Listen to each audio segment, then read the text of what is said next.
ಬಸವಜಯ ಮೃತ್ಯುಂಜಯ ಶ್ರೀಗಳ ವಿರುದ್ಧ ಲೈಂಗಿಕ ದೌರ್ಜನ್ಯದ ಆರೋಪ ಕೇಳಿಬಂದಿತ್ತು. ಈ ಪ್ರಕರಣಕ್ಕೀಗ ಹೊಸ ಟ್ವಿಸ್ಟ್. ಹೌದು, ಜಯಮೃತ್ಯುಂಜಯ ಶ್ರೀಗಳ ವಿರುದ್ಧ ಕೇಳಿಬಂದಂತಹ ಆರೋಪವೇ ಸುಳ್ಳು ಅನ್ನೋದು ಗೊತ್ತಾಗ್ತಾ ಇದೆ. ವಿಡಿಯೋ ಹೇಳಿಕೆಯನ್ನ ರಿಲೀಸ್ ಮಾಡಿದ್ದಾರೆ ಸಂತ್ರಸ್ತೆ.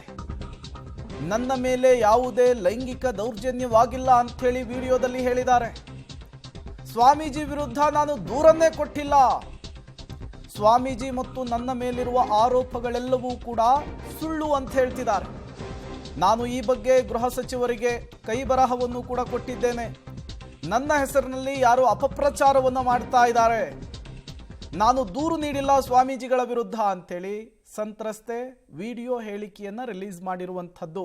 ನನ್ನ ಮತ್ತು ಜಯಮೃತ್ಯುಂಜಯ ಸ್ವಾಮಿಗಳ ಮೇಲಿನ ಆರೋಪ ಅಪವಾದ ಎಲ್ಲವೂ ಶುದ್ಧ ಸುಳ್ಳು. ನಾನು ಈಗ ನನ್ನ ಕೈಬರಹದಲ್ಲಿ ಅರ್ಜಿಯನ್ನು ಕೊಟ್ಟಿದ್ದೇನೆ.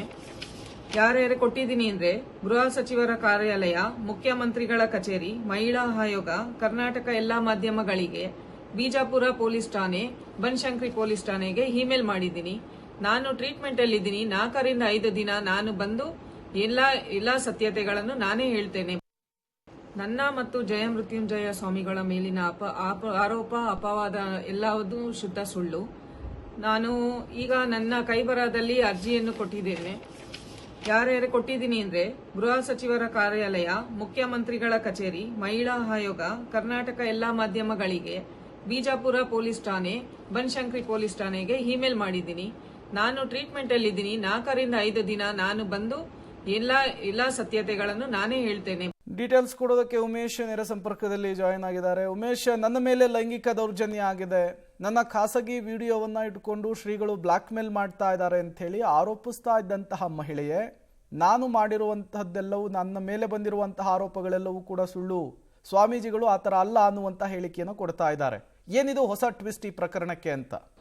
ಪ್ರೇಮ್, ಜಯಮೃತ್ಯುಂಜಯ ಸ್ವಾಮೀಜಿ ಏನಿದ್ರು ಇದೇ 3ನೇ ತಾರೀಕು ಬಿಜಾಪುರದಲ್ಲಿ ಒಂದು ದೂರು ಪ್ರಕರಣವನ್ನು ದಾಖಲು ಮಾಡಿದ್ರು. ಆ ಪ್ರಕರಣದಲ್ಲಿ ಮಹಿಳೆ ಸೇರಿ 3 ವಿರುದ್ಧ FIR ದಾಖಲು ಮಾಡ್ತಾರೆ. ಆ ಪ್ರಕರಣದಲ್ಲಿ ಮಹಿಳೆಯೊಬ್ಬರು ನನಗೆ ಬ್ಲ್ಯಾಕ್ ಮೇಲ್ ಮಾಡ್ತಾ ಇದ್ದಾರೆ, 3 ಕೋಟಿ ಹಣ ಕೊಡಬೇಕು, ಕೊಡದೇ ಇದ್ರೆ ಸೋಷಿಯಲ್ ಮೀಡಿಯಾದಲ್ಲಿ ನಿಮ್ಮ ಬಗ್ಗೆ ಅಪಪ್ರಚಾರ ಮಾಡ್ತೀವಿ ಅನ್ನೋ ಬೆದರಿಕೆ ಆಗ್ತಾ ಇದ್ದಾರೆ ಅಂತ ದೂರು ಕೊಟ್ಟಿದ್ರು. ಅದಾದ 3 ದಿನಗಳ ನಂತರದಲ್ಲಿ ಯಾರು ದೂರಿದ್ದಾರೆ ಮಹಿಳೆ ಏನಿದ್ಲು, ಆ ಮಹಿಳೆಯೇ ಈಗ ಬೆಂಗಳೂರಿನ ಹಲವು ಅಂದರೆ ಗೃಹ ಸಚಿವರಿಗೆ, ಪೊಲೀಸ್ ಕಮಿಷನರ್ಗೆ, ಮಹಿಳಾ ಆಯೋಗಕ್ಕೆ ಎಲ್ಲವಕ್ಕೂ ಕೂಡ ಆಕೆ ಒಂದು ಲೆಟರ್ ಬರೆದು ಆಕೆ ಸ್ವಾಮೀಜಿ ವಿರುದ್ಧನೇ ಆರೋಪ ಮಾಡಿರುವಂಥದ್ದು.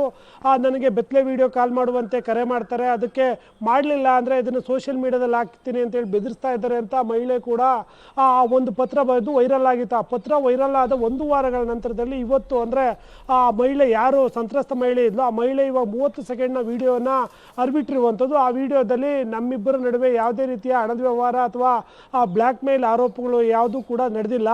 ಇಲ್ಲಿವರೆಗೂ ಕೂಡ ಏನು 6ನೇ ತಾರೀಕು ಒಂದು ಪತ್ರ ವೈರಲ್ ಆಗಿತ್ತು, ಅದನ್ನು ನಾನು ಕೂಡ ಬರೆದಿಲ್ಲ, ಯಾರೋ ನನ್ನ ಹೆಸರಲ್ಲಿ ಬರೆದು ಎಲ್ಲರಿಗೂ ಕೂಡ ಸ್ಪ್ರೆಡ್ ಮಾಡಿದ್ದಾರೆ. ಹಾಗಾಗಿ ನಾನೀಗ ಸದ್ಯಕ್ಕೆ ಆಸ್ಪತ್ರೆ ಒಂದರಲ್ಲಿ ಟ್ರೀಟ್ಮೆಂಟ್ ತಗೋತಾ ಇದ್ದೀನಿ.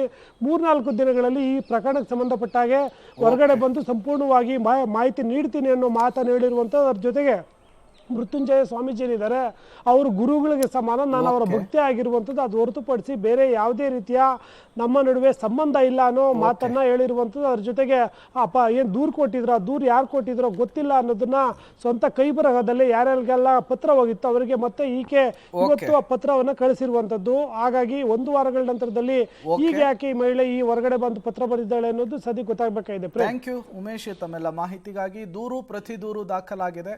ಸತ್ಯಾಸತ್ಯತೆ ಏನಿದೆ ಪೊಲೀಸರ ತನಿಖೆಯ ಮೂಲಕ ಹೊರಬರಬೇಕಿದೆ.